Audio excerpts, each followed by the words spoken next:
Ya, Anda kembali bersama kami dalam Pro Kontra. Saya langsung ke Pak Eko Sulistyo ya, karena kalau melihat hasil survei ini banyak mengatakan ini semacam peringatan bagi Jokowi ya. Peringatannya di mana? Untuk bekerja lebih keras meningkatkan elektabilitasnya begitu. Karena memang karena seperti dicontohkan oleh Pak Sirajuddin, SBY pernah 2 tahun sebelumnya 27% ya Pak ya? Iya, makanya kita harus bandingkan. Tapi selanjutnya jadi 60%, gitu, 61%. Nah, kalau Jokowi sekarang 38, mestinya dia di atas 60% juga. Begitu. Karena waktu itu ada program yang langsung untuk BLT dikucurkan langsung naik jadi 61%. Nah ini mungkin Jokowi harus meniru cara SBY kali. Harus pakai program langsung. Gini ya, ini kalau jadi begini. Kami yang ada di kantor staf presiden tentu melihat beberapa hasil survei ini ya. Nah kalau misalnya kan semuanya hampir sama, mirip-mirip ya. Tentu dengan masih ada kekurangan, ya. Masih ada 2 tahun pekerjaan, ya. Tapi paling enggak sampai hari ini dengan hasil survei ini saya melihat sekarang ini kalau jaraknya yang cukup lebar, cukup jauh ya antara ini kan sebenarnya kayak tes pasar gitu loh. Kayak tes pasar. Jadi yang disebut tentu misalnya kayak Pak Prabowo, Pak Gatot dan sebagainya pasti juga merasa ya. Tapi jarak ini terlalu jauh. Ya. Jadi sebenarnya sentrum politik ini ada di presiden sekarang ini. Menurut saya ini pandangan saya. Jadi apapun gerak presiden ini yang akan dinantikan baik oleh nanti yang mau menjadi calon nomor 2 maupun partai politik. Karena Anda lihat ya. Hasil survei dari SMRC aja, PDI kecenderungannya juga naik, ya kan? Nah, kalau ini secara teori ya, bahwa 2019 itu pemilu serentak, teorinya kan ada namanya dalam istilah politik ini cocktail effect, ya. Jadi efek yang bisa menarik pasangan calon itu. Nah, ini nanti terbukti atau enggak? Karena sampai hari ini saya melihatnya masih orang melihatnya adalah Pak Jokowi itu berasal dari PDI. Nah itu yang kemudian punya dampak. Yang lainnya belum terlihat. Nah apakah ini nanti pada pemilu 2019 misalnya itu akan terjadi? Tapi yang menarik ini ya Pak ya, tadi dikatakan meskipun masih jauh, tapi ada 48% ya yang mengatakan tidak akan memilih Jokowi begitu. Ya ini soal metodologi, saya nggak akan mau masuk ke situ. Artinya tidak akan memilih itu, apakah dia masih belum menentukan, kemudian juga dia akan melihat, kan ini belum terlihat nanti siapa ya yang akan berkontestasi misalnya. Tapi artinya 48%-nya termasuk swing voter, maksudnya belum. Iya termasuk itu. Iya, ini kan digabung. Ya, nah yang paling penting sebenarnya adalah tadi elektabilitas Pak Jokowi itu 38, sekian. Kemudian ada Pak Prabowo yang 12, kemudian dan sebagainya. Mungkin hampir sama juga ya. 44. Nah, jarak itu. Nah, sekarang bagaimana orang kemudian ingin menarik ke situ? Jangan-jangan kemudian dengan tes ini, oh, saya pengen nomor 2 saja gitu loh. Nah, artinya apa? Pak Jokowi menjadi sentrum politik. Pergerakan mereka akan dinanti orang, akan dilihat partai politik, termasuk mungkin PKS juga gitu loh. Ya, misalnya dengan apa hasil itu juga akan mempengaruhi strategi. Saya ke Pak Sirajuddin ya. Tadi disebut orang nomor 2 begitu ya, yang ini juga diukur juga oleh SMRC. Nah ini muncul nama-nama baru ya Pak ya di Cawapres. Ya kalau soal nama baru itu banyak sekali. Warga boleh menyebut siapa saja ketika survei itu dilakukan. Tetapi di antara yang disebut itu ya memang ada yang disebut tinggi, ada yang disebut rendah. Tergantung cara bertanyanya. Apakah dengan daftar nama atau tidak dengan daftar nama. Nah, tetapi yang penting digarisbawahi dari itu adalah bahwa sampai sejauh ini memang belum ada penantang yang pantas untuk Pak Jokowi saat ini untuk posisi presiden, karena jaraknya dengan yang berikutnya jauh sekali. Tunggu, tapi kapan Pak surveinya dilakukan? 3 sampai 10 September. 3 sampai 10 September, kalau di Kedai Kopi kapan? 7 sampai 27 September, jadi hampir 1 bulan. Oh, jadi lebih kita surveinya nasional, lebih terkini Kedai Kopi ya, karena 7 sampai 27. Presiden juga.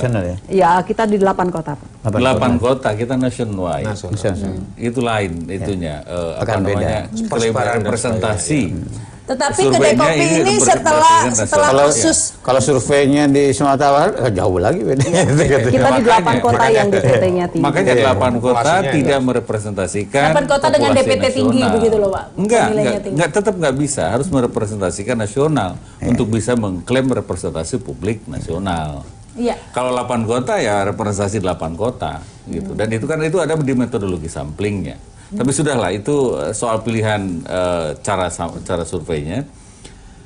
Yang penting digarisbawahi saat ini adalah evaluasi yang kita lakukan selama ini terhadap kinerja pemerintah itu bukan hanya soal elektabilitasnya, tapi kinerja pemerintah secara umum di aspek kebijakan yang berkaitan dengan masyarakat. Karena buat kita survei ini kayak semacam representasi suara publik tentang berbagai hal terkait dengan kehidupan masyarakat. Soal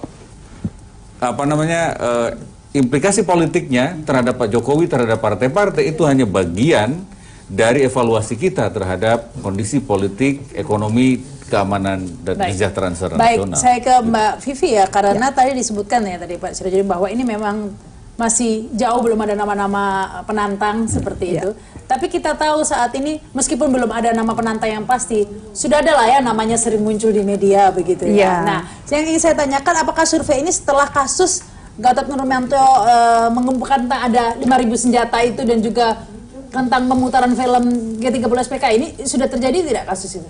Ya dalam rentang itu sebetulnya ya. Masuk berarti ya? Masuk, tapi ini sebenarnya menarik juga karena kami selain itu tadi mencari nama alternatif itu tadi lewat pilihan selain Jokowi, nama-nama itu muncul yang tadi saya sebutkan seperti Prabowo, Gatot, Risma Harini, Agus Harimurti dan sebagainya. Kita juga sebenarnya melakukan survei tentang kira-kira wakilnya siapa, gitu ya.